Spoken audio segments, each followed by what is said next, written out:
Okay, welcome to the first vodcast for our second area of study for the VCAR Unit 3 Study Design of Physics, and our second area of study is going to be all about force fields, which is pretty awesome. It's like every sci-fi geek's dream. So here we are with force fields, and I think that it's cool enough that it deserves some extra sort of artistry to show just how cool it is. Speaking of which, things have progressed on the vodcast front. The budget continues to increase, and we now have a sort of a drawing device so that my annotations won't seem so horrible. So that's exciting news for everybody playing at home. So force fields is what we're talking about, and just for this short vodcast, the study design dot point that we're going to be focusing on particular is the very first one, 1.1.1, which is to describe gravitation, magnetism, and electricity using a field model. In particular, we're going to be starting with gravitation, and then we'll look at electricity second, and then we'll look at magnetism as the third thing. But at the moment we're just introducing force fields generally, which is something that can apply to all of these things. So would you believe that this was the best picture I could find for this? I was really disappointed with that. I was expecting something mega awesome to show the force fields, but I couldn't, so that's a shame. Alright, so we need a definition of what a force field is first, because we probably don't know that to begin with. So a force field is just a model for a region where every position in that region is affected by a non-contact force. So you can probably think of an example of that that's very domestic, something you experience all the time, but instead of that, why don't we do something a little bit cooler? There's a picture I prepared earlier.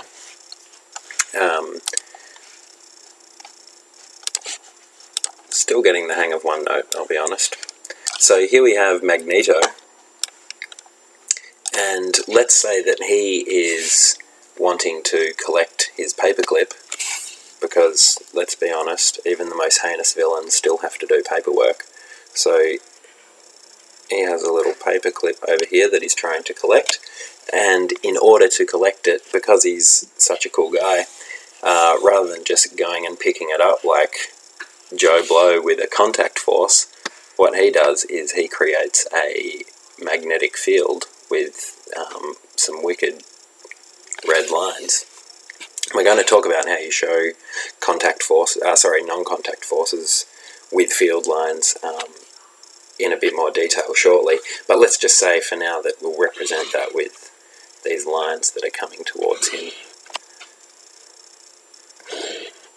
Still getting the hang of this technology, everybody. I apologise. So we need some little arrows to show that's the direction.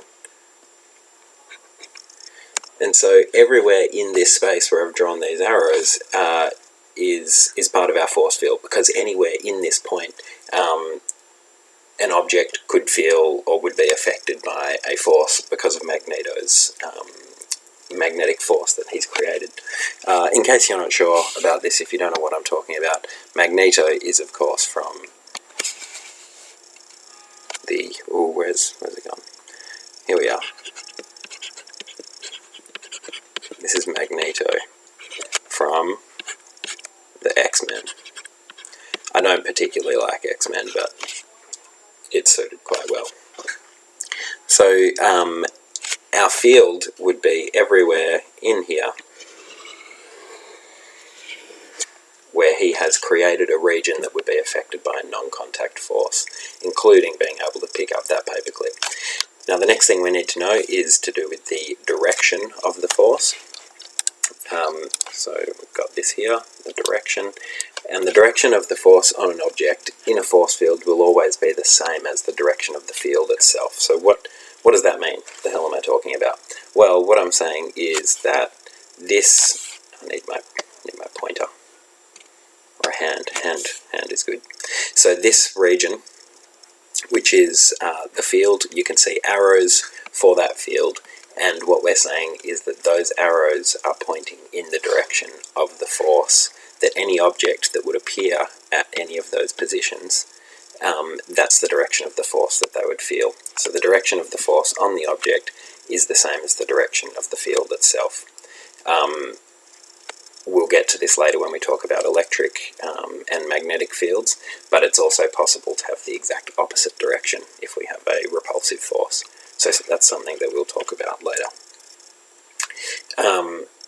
Magneto is really messed with my plans here.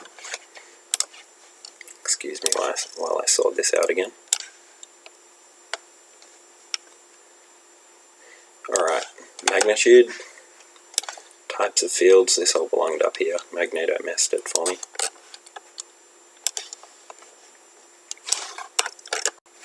Alright, we're good again.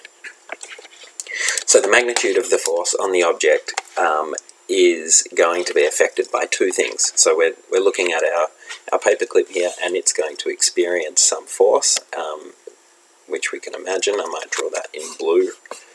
A blue force vector towards Magneto, and the size of that force is going to be determined by two things, as you can probably imagine. So one is going to be just how strong the field is that Magneto creates, and the other thing that will affect the force will be to do with the paperclip itself, the properties of that paperclip.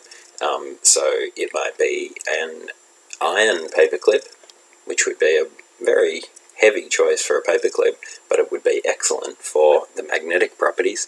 Or you might get a plastic paperclip, which is going to be something that Magneto will find significantly more difficult.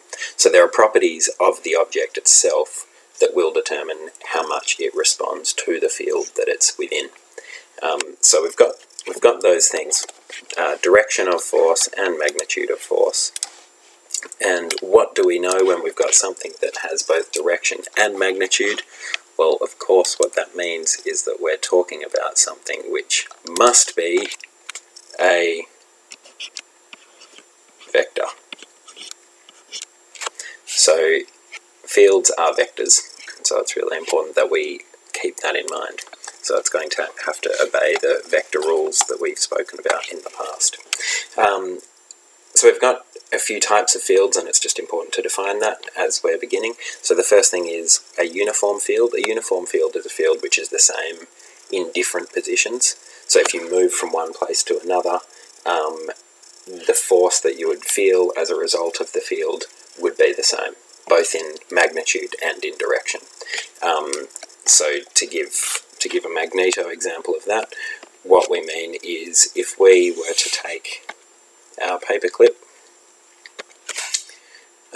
so he's pulled it now over here, if it's still feeling the exact same force vector in this position as it was over in this position, then it's a uniform field.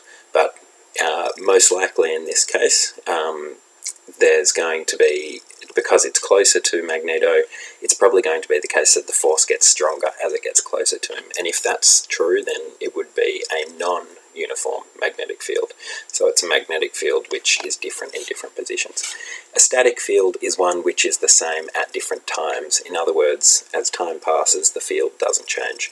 So it could be non-uniform, but it's not changing with time. A dynamic or changing field obviously is changing with time. So presumably Magneto's field isn't there all the time. He just switched it on to get the paperclip, and then once he's got it and he can continue doing his tax return or whatever it is, he'll switch the field off, and so it's not a static field.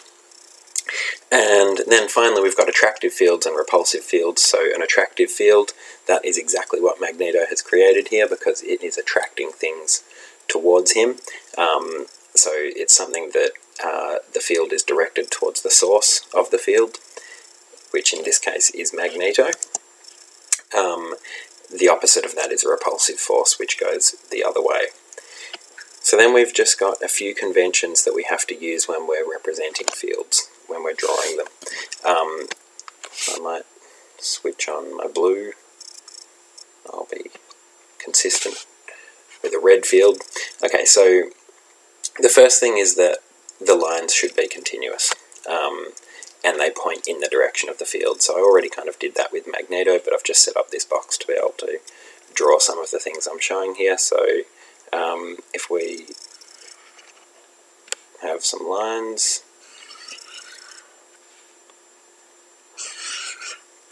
so I've just kind of drawn them relatively randomly, but they point in the direction of the field and they're continuous lines. Now what this means is that at any point along these lines, the direction of the line is showing you the direction that the force would be. So up here where I've drawn this arrow here, an object that was there and experiencing the force would be down and perhaps slightly to the left, whereas if it followed that force and ended up at some point over here, you can see that it's now more like down and to the right.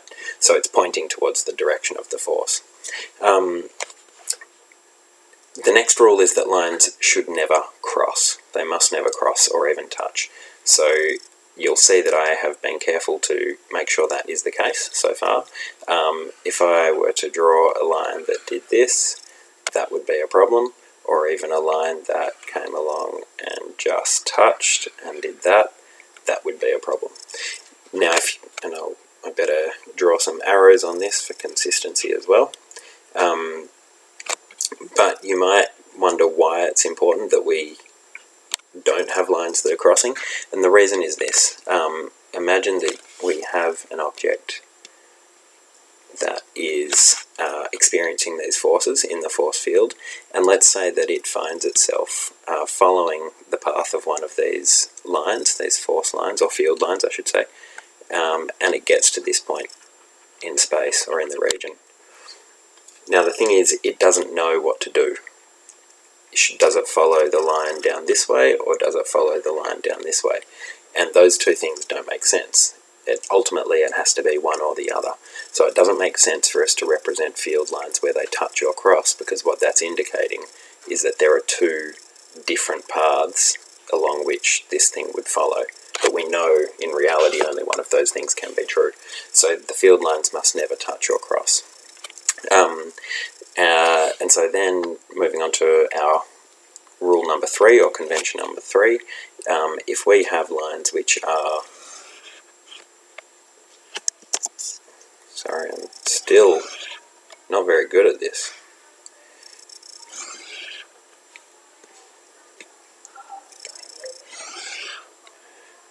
Okay, I'm just going to draw some lines now which are a bit closer together. Now, what this is telling us, according to the convention, is that in a region in these are sort of where these first 3 lines are to the left, because they're further apart, that tells us that the force there is not as strong as the lines to the right.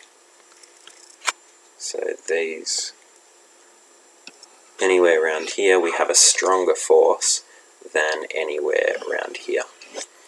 So the magnitude is greater where the lines are closer. Now this is you'll see that I've said this is a relative thing. It's a relative measure. What I mean by that is it's not as though we say, well, if you draw your line 1 centimetre apart, then that represents the strength of this.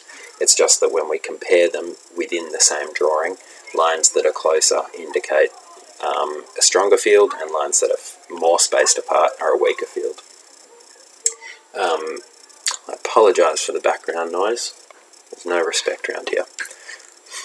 The final thing, if we have parallel lines, that represents a uniform field. So I just spoke about what a uniform field means. Now I want you to imagine that the lines that I've drawn here, these 3 lines, are parallel, because realistically it's about as parallel as I'm going to be able to draw. So let's just think about why that means a uniform field. Well, the thing is, if they are parallel, then it means the space, that's horrible, the space between the lines, so from here to here, and from here to here, and as we move further down the lines, from here to here, by definition, if these lines were parallel, then those spaces would be the same all the way along. And if all those spaces were the same all the way along, then that would mean that the field's strength, according to point number 3, the field's strength must be the same all the way along. And of course the direction's the same because they're parallel, so that direction doesn't change. So if the field strength isn't changing anywhere along that region, and the direction isn't changing anywhere along that region, then according to our definition up here, that means that it must be a uniform field. Okay, that's everything that we've got to cover for our introduction of force fields. The next podcast is going to be about gravitational fields in particular. If you've enjoyed this podcast, then of course feel free to support it in any way you can imagine. I will welcome all your donations with glee. Thank you for listening and watching.